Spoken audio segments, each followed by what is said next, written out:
Hello and welcome to 10 Minute Takes. This is where we give you the rating first, then we tell you what we liked and didn't like about the movie we just saw. Today is A Simple Favor. Ready to rate this one? Our rating system is either a see it, wait for it, or a pass it. So here we go. 3, 2, 1. See it. This was clearly the For best a person movie. who keeps forgetting the name of the title, I'm surprised you said see it. So A Simple Favor.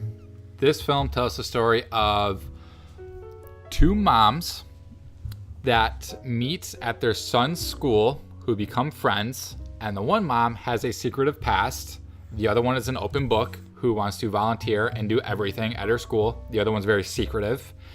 When they become friends, the one mom asks her friend, who's Anna Kendrick, so Anna Kendrick's the one being asked for this favor. Blake Lively is the secretive one. Blake Lively calls Anna Kendrick and says, hey, can you do me a simple favor? Can you pick up my son from school and watch him till I get home tonight? At that moment, Blake Lively disappears, and then what follows is a mystery thriller that unravels the history of our characters, and it is done to almost pitch perfect fashion, directed by Paul Feig. And Paul Feig, you might remember him from doing such films as Bridesmaids, Spy. That makes sense. And That then most definitely makes sense. He did Ghostbusters last year. It was a misstep for him. Some people like it, some people don't. I like it. He got a lot of hate for it. I'm glad to see him back and doing really strong stuff, which is pretty much been his repertoire. His films are used more times than not. His films are great. And I feel like this is a return to form for Paul Feig. So I thought this film was pretty much pitch perfect in everything that it did. The acting's fantastic. The script's really good. The music's really good. The cinematography was great. This also has Henry Golding, who you might remember Henry Golding from Crazy Rich Asians. That's right. You're welcome. Henry Golding's having an amazing year. This is his first year of acting. So Crazy Rich Asians and A Simple Favor. He's been fabulous. Yep. He's been fantastic. He's just a natural. He has really good chemistry. And his interviews are really fun. He just seems like a nice guy. Yeah. So what are some of the things that you liked about... I think for people who is a fan of these types of movies, as far as Gone Girl and The Girl on the Train, this is a good mix of the two, because Gone Girl was really good. A Girl on the Train, not so much, but Girl on the Train was bad. The Girl on the Train wasn't the best. I like all the actors in it and everything. The execution just wasn't there for that one. That's what I'm saying. But as far as books go, these are books. Oh, yeah. Okay. Gone Girl, The Girl on the Train, this is a good mix of the two. I'm not really talking about the movies. I'm talking about the books, because those were two books that I've seen or read. You don't see books. Those are two books that I've read. I haven't read the book, A Simple Favor, but that's what it reminded me of, was a good mix of those two really good books. The whole film to me was hysterical. And when I got into the thriller part, I didn't get it didn't feel out of place, coming from being really comical to being a thriller. It had a very nice flow. It was very balanced. Very Paul balanced. Feig ratchets up the tension slowly and very, very well. It doesn't feel unbalanced to me. It doesn't feel like it ever gets too comedic. It doesn't feel like it ever gets too high tension. And when the movie calls for it, they mix the two of them together towards both where the tension comes along with the comedy, and it's both really like ratcheted really tight, but then it makes you laugh at the same time. And I feel like this is really a movie. It's just a reminder of how good of a filmmaker this guy is. Paul Feig is in control of his films like very little other filmmakers are. He did it with Spy. He did it with Bridesmaids. He did it again here. Yeah. If you're a fan of those films that he's done, check this out, because this is up there with those. This is really, really, really good. I was pleasantly shocked by Blake Lively. I can't remember the last Blake Lively movie I've seen. I didn't see the shark movie that she did last year. I didn't see the shark movie. The last movie I saw by her was Age of Adeline, which I thought was okay.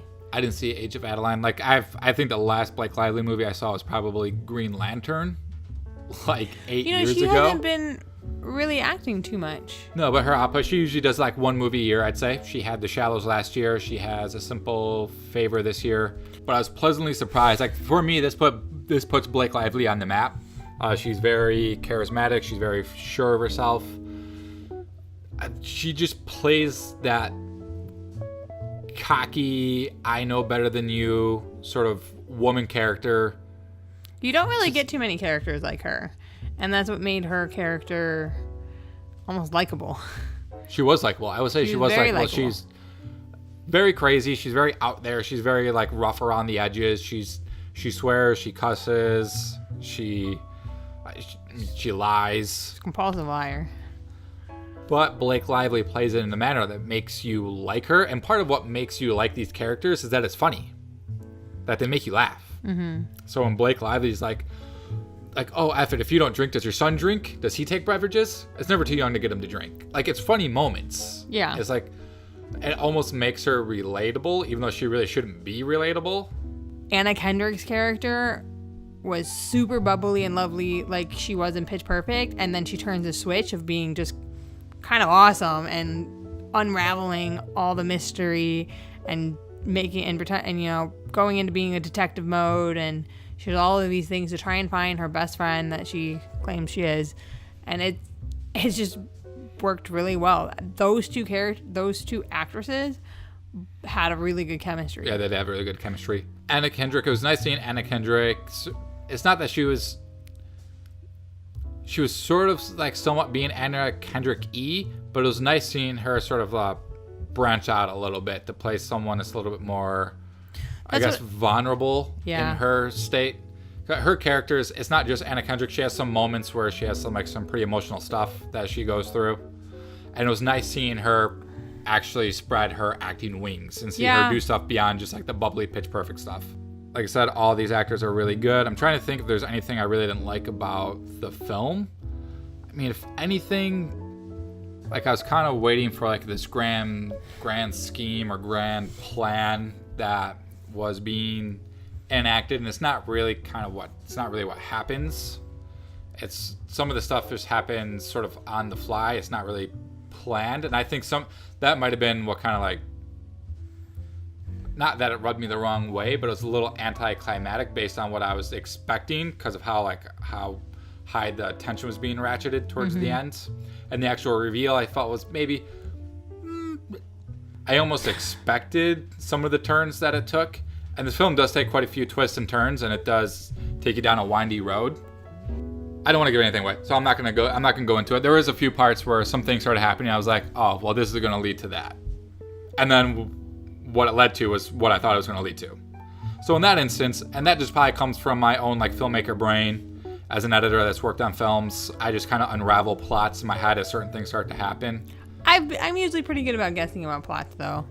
So when certain things started happening, I started guessing what's going to happen later. And when those things that I did guess did actually start happening, it was a little anticlimactic on my end. But I think for the average viewer, you're not going to see things coming. And it's a really, really good watch. No matter what, whether you see things coming or not, it's still really, really well executed. Incredibly well done.